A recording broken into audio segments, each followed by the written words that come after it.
The Commando is a movie that you guys decided you wanted me to review, so I decided, you know what, why not? And I'm gonna go ahead and put my review out there right now. How I feel about this movie, it is middling. It's not so bad that I hate it, and it's not good. It's got good ideas, but it executes them poorly. What it does do good is not good enough to overcome what it does bad. It's literally a bang average movie, and I'm saying this first thing because I'm going to spoil it within this video, so you've been warned. The first scene of the movie involves a bunch of DEA agents in a shootout with people who are obviously in the drug trade, right? So one of the guys is in a shootout. He has a few stray bullets that go through a door and end up striking a mom and her daughters. This scene should be super emotional, right? It should give you a glimpse into the psyche and the reactions of our main character. It should be super depressing because these innocent people just got shot by stray bullets. They could put some kind of theme, some kind of message here.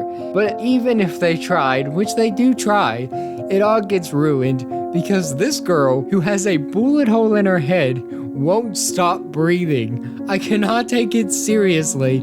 She's so obviously breathing. You can see her stomach pumping in and out. I'm supposed to believe she's dead? It is so awful. And they show this same take where she is very obviously front and center. She's in the center of the frame. She's the most obvious one and she's breathing. So obviously they don't go out of their way to retake this or reshoot it. They decide, that's good. That looks like a dead body to me. And then they proceed to show this scene over and over again. Every time we have to see these girls, we gotta see this one breathe. So this is a good hallmark of the quality of movie we got here. They wouldn't even reshoot one scene that they're going to reuse even. Like, wow. Now I have some times here, but it's mostly just for like a estimation. It's an approximation. It's just close enough that I can find the clips, okay? But around 8 minutes and 16 seconds in, we get this awful dialogue with even worse delivery.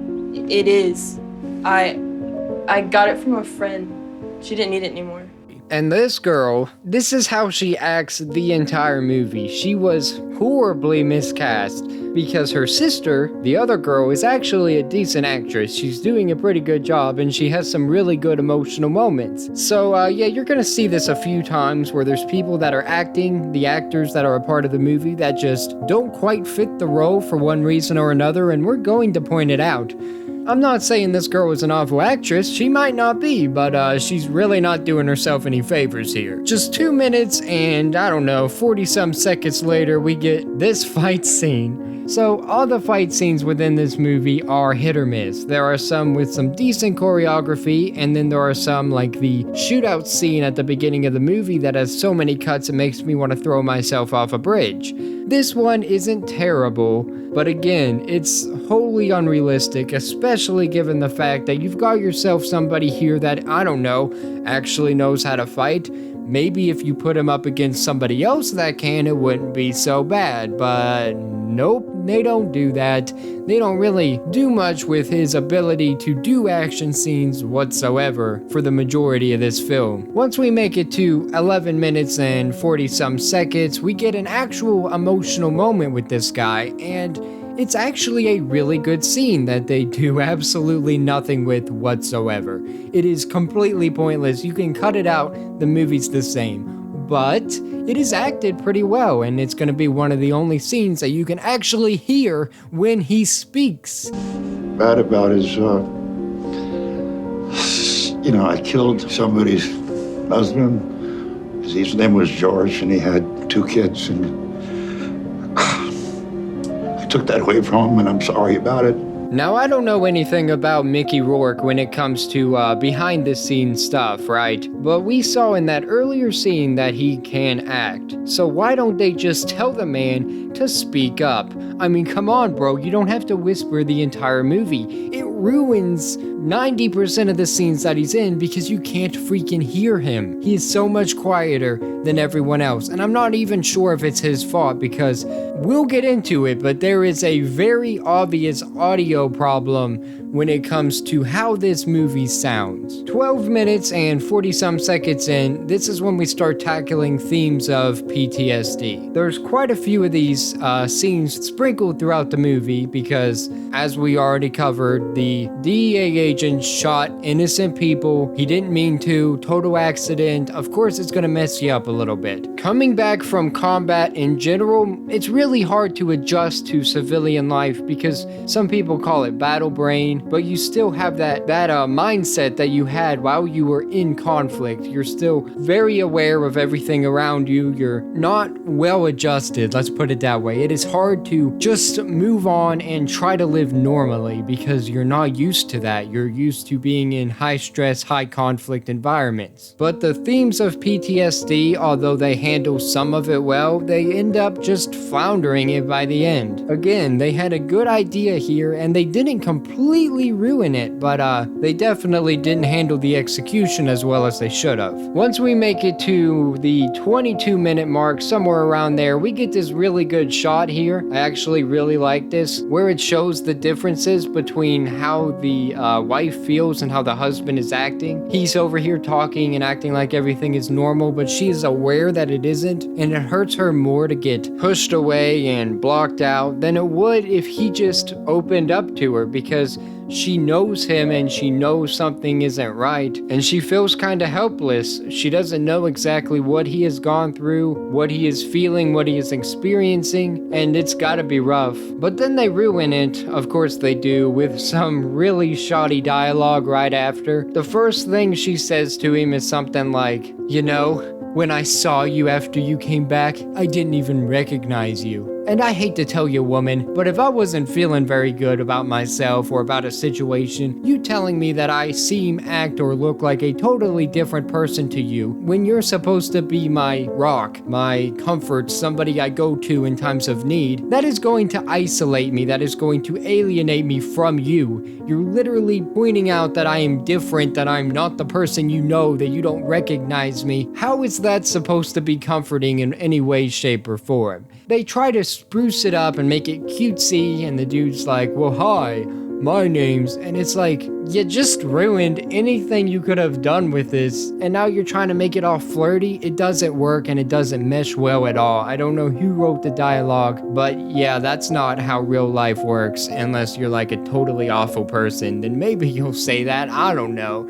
It just feels fake. Somewhere after that, I did not get the time, but the guy sleepwalks with a gun and ends up pointing the gun at a window where our bad guys are, because there's a whole thing where Mickey Rourke got out of jail and then now he's sending his team that he vetted.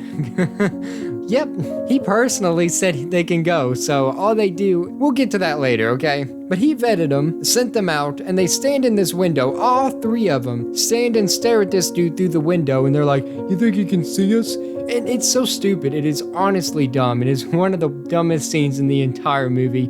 And the guy's waving a gun around and they're like, "Should I shoot him? I don't know, do I shoot him?" And they're like, "Maybe he's asleep," but they still stand there, okay? I don't know about you, but if somebody, even if they're asleep, they're obviously sleepwalking. They can do anything when you're sleepwalking. I'm not gonna stand in front of the gun that is being pointed at me and see if, I don't know, I might get shot. It is completely stupid, but sleepwalking is a thing, and it is something that a lot of people go through, and picking up a gun while you're sleepwalking is in fact something that happens. People even pull the trigger to the point that there's an idea that you can put a blank in there for your first bullet. A completely fake bullet is what it is. I don't know if I need to establish that or not. So it pulls the trigger, it goes bang, but it doesn't do anything, and that should wake you up, and you're not actually harming anybody. So if you think that you're sleepwalking and you're gonna pick up your gun, you don't have to lock it away to where you can't get to it if you need it, and you're able to test out whether or not you're actually doing it and you're actually a danger. But of course, that's another thing that they just didn't execute well. 30 minutes in could have been another good moment, but it was ruined by that shoddy dialogue from earlier. Our homeboy here is like, "If I'm a danger, I understand if you want me to leave, or if you're gonna leave. I completely get it. I don't want to hurt anybody." And then she's like, "Oh baby, I understand you, I see you, I know you, I'm never gonna leave you." Even though earlier she's like, when I first saw you, I never recognized you. It's like, woman, make up your mind. You can't say one thing one scene and then the next scene be like, oh, we're in this together, even though I made it seem like you were a totally different person last time. It just doesn't work well. It does not mesh together. 31 minutes in, though, we finally tackle that PTSD again, and this time it is another good scene where we learn about a coping strategy called grounding. For some reason, they never use the term grounding, but that's what it is. It's an actual thing where you look around at your surroundings, you take in what's actually real around you, and it helps bring you back to reality. If you're having a panic attack, if you're having some kind of stress, anxiety-induced problem, issue, reaction, whatever you want to call it, it helps ground you. For example, if you are having issues with crowds and you're feeling overwhelmed by everybody talking and everybody walking around you, and it feels like you're just lost in a sea of voices, you can go, I'm here, I'm standing here, I feel my feet planted on the ground, I hear my thoughts, feel the wind of people walking by. You gather your surroundings to make yourself feel better. It is a very viable coping mechanism, and it works for a lot of people, and it can work in a lot of different ways. Sometimes grounding can be something like that. Sometimes you can use it in a way like, I'm going to reference Tokyo Ghoul, the second season, the one that's not very good and ruins a lot of things by changing it up a little bit. There's also some things that it does do well. Whenever Kaneki is counting backwards, if I remember right, and he's getting tortured, that helps keep him grounded. It is a form of grounding because it helps keep your mind on a reality, on what's actually occurring, something you can control. 33 minutes and 20 some seconds in, we get words to live by where the sheriff is like, happy wife, happy life, and then they immediately establish him as dirty instead of put into work to write him up as somebody you might be able to trust or might be a little bit suspicious. No, he's immediately established as somebody under the payroll of Mickey Rourke. And yeah, no, that kind of just ruins his entire character. He becomes pretty pointless. We get another scene with him where he calls in our DEA agent and he's like, well, there's a warrant for your arrest. And the dude looks at the paper for 5 seconds and was like, a judge never signed this. And then he's unimportant until the end. So the sheriff is basically a pointless character, a waste of time. Only put it in there for a little bit of suspense once we get to the climax, and it's pointless. A little bit after this is when you can hear that audio issue that I was talking about. There is a very obvious echo, a disparity between the voices. It sounds really bad. I'm gonna play it so you can see what I mean, and hopefully I don't get it taken down. If I get a copyright claim, you're not gonna hear it. Well, there you go. Mom and Dad are gonna be pissed. They'll never know. Isn't that what they say in the movies before they get caught? Now our main character and his wife are going on a vacation. The daughters are left home alone, so the one that can't act immediately decides to throw a party. And you notice something real quick here. An hour in and the tone becomes even more disjointed than it was before. You know why? Because we spent the majority of this movie being hyper serious, going into serious topics like PTSD, and this guy, who is Mickey Rourke's brother, and that other dude is also his brother somehow, brought this doofus around with him. Like, they brought this doofus with him, and this guy's been a firecracker the whole movie. He just takes pills and he just acts all overboard. He's that one loose cannon that all these movies have to have. The moment the invasion starts, when they go in to achieve their plan that has been called calculated, quick, and easy with minimal casualties because they're trying to lay low, is a literal bloodbath. This dude walks in and just shoots everybody, and they let him do it. They let him shoot whoever he wants to shoot. And we have stupid jokes like a dude's peeing, and then he gets killed, so then he starts peeing all over the dude that shot him, and then he shoots that dude right in the pee-pees to make him stop peeing. Like, it's so stupid.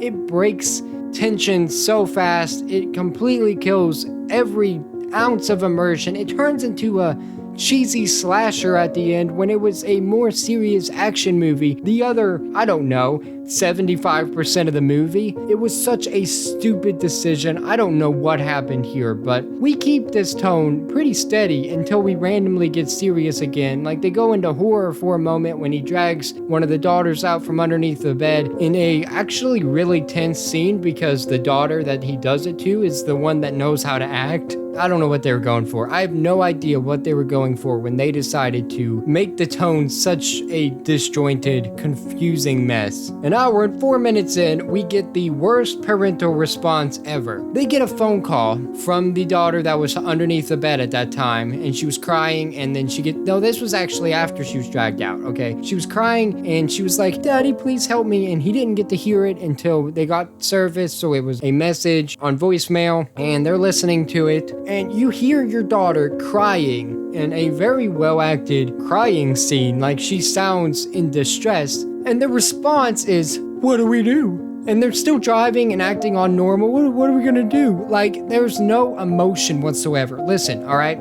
If that was my daughter, I would not be like, "What are we gonna do?" I would be jerking the wheel, slamming on the gas, and heading back towards the house. It shouldn't even be a question. Your daughters actually, are in danger. You can't get in contact with the person that normally is going to be around to be able to protect them. You are the parent. You gave birth to these kids. I don't know, maybe care about that fact for a moment. Care about the fact that this is your blood, that these are your daughters, that you love them, right? You're supposed to love them. If I love something, I'm not going to just be like, well, I guess they're gonna die. Like, you put in effort to protect what you care about. It is such a terrible, terrible scene. Completely kills any character that the mother has. And when you try to redeem her at the end, guess what? I don't care. It is so dumb. It is unrealistic to the nth degree. There is no emotion. There is no fear. There is nothing. Nothing. Terrible scene. Trash, filth, garbage. Thankfully, the dad, in his ever-chill voice, decides to go, "Get out, let me drive." And then they head towards the house. That means we're getting closer to the end of this movie. An hour and 8 minutes, this happens. All right, listen. I don't want to hurt you, okay? I don't. But my brother and Dominic won't think twice about putting a bullet in your head. Then we immediately get this cut. And then 2 minutes later, this is the scene we're at. What's up, bro? What? Holy shit. Dude, I don't give two dad blame squads about anybody on the bad guy's side. They were trying so hard to make them relatable and to make me sympathize with them. It just doesn't work. It is so bad. Their whole family dynamic thing is just dumb. They don't go anywhere with it. I would rather watch Fast and Family if I wanted to hear this. People die and the emotional responses aren't there. Mickey Rourke, brother, you cried over somebody you didn't know earlier, and it was probably a fake cry. I have zero idea. But somebody that is your literal brother dies, and you're like, whatever, let's just move on. And then whenever he gets revenge, it doesn't matter to me. I'm not emotionally invested. So it's another pointless plot line. So now he's got to go hire bikers for some reason for vengeance. So we can watch them die and we're supposed to sympathize. It is so bad. Here we are at an hour and 19 minutes, inching ever closer. Our man finally arrived to the house. He is gunning down people with a suppressed pistol, movie suppressed pistol, shooting everybody nobody knows. Some guy finally gets the upper hand on him. There is some really good action scenes sprinkled around here. This is kind of like what White Elephant did, where we get mediocre action and then at the end, that's when they try to have their good explosive climax where we actually get some good choreographed scenes. But I was so checked out, it was hard to care. But the dude has a suppressed gun. It is pivotal. It is honestly a pivotal part of this scene that his weapon is suppressed. So obviously, whenever it gets knocked out of his hand and he picks it up again, the suppressor is gone until he needs it again. Oh my gosh. It's just gone. It's so important to the scene. We're doing stealth mode here without a suppressor. Oh, why couldn't we reshoot him walking for a couple moments just to get it right? Then a minute later, the wife calls the sheriff, even though our main dude knows the sheriff is dirty. He literally got screwed over by him earlier. He knows he's dirty. He does not tell his wife. His wife texts him, was like, "I called the cops." There is no reaction about that whatsoever. That's like, oh no, the sheriff's dirty. For some reason, we never told her and we never think about it. Completely out of this man's mind. He don't care. Dirty cops, what are those? And then we're back to another good example on why audio is important, because the daughter sees the dad and it sounds like she's screaming. She's like, "Dad!" It literally sounds like she is yelling at me. And again, this is a stealth moment, man. We're trying to be quiet.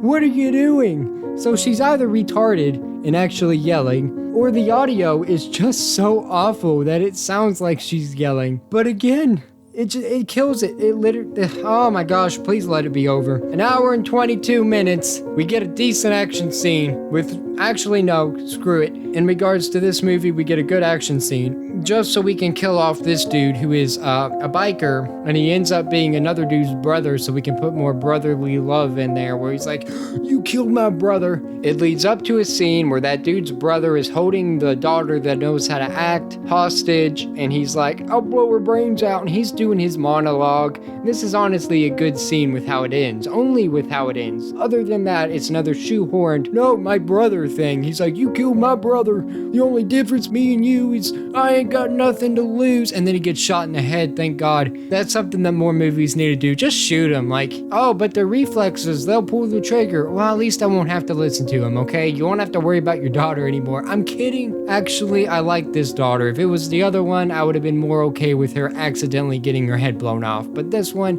this is honestly one of my favorite characters in the movie. She's relatable, she's a good actress, she's got good scenes, and she's got a good head about herself, okay? She's actually taking strides to survive in this situation, so good on her. 1 minute and 26 seconds, we get cringe. We get to the scene with Mickey and the other dude, and there's a good scene that makes Mickey drop his gun, but then the sheriff comes in and the guy holds him hostage, and Mickey's like, Sheriff, you work for me, and the dude's like, oh, but he works for himself, he needs money, if he shoots you, he just looks like he tried to save the day. And then for some reason, the wife comes in and shoots the guy, shoots the sheriff, in the most cringy way possible, with the gun that I thought was because earlier the daughter that can't act brought the gun to her, but this gun doesn't have a suppressor on it, and it leads to the line where the dad looks at her and he goes, oh, looks like you found our gun, which would be the gun that she threw out earlier because, you know, he was sleepwalking with a gun,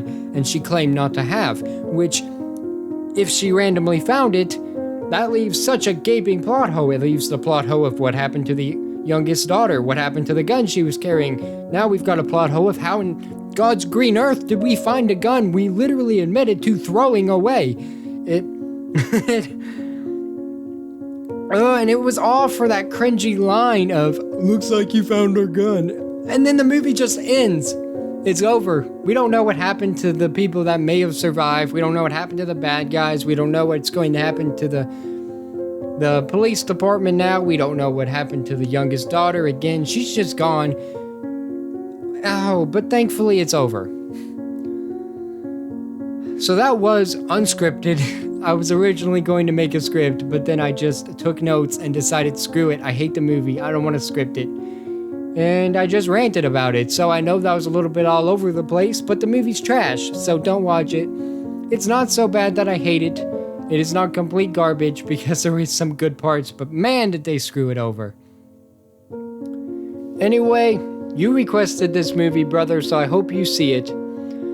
But for more news, reviews, and whatever we choose, stay tuned to Nerdsfeed. Have a great day.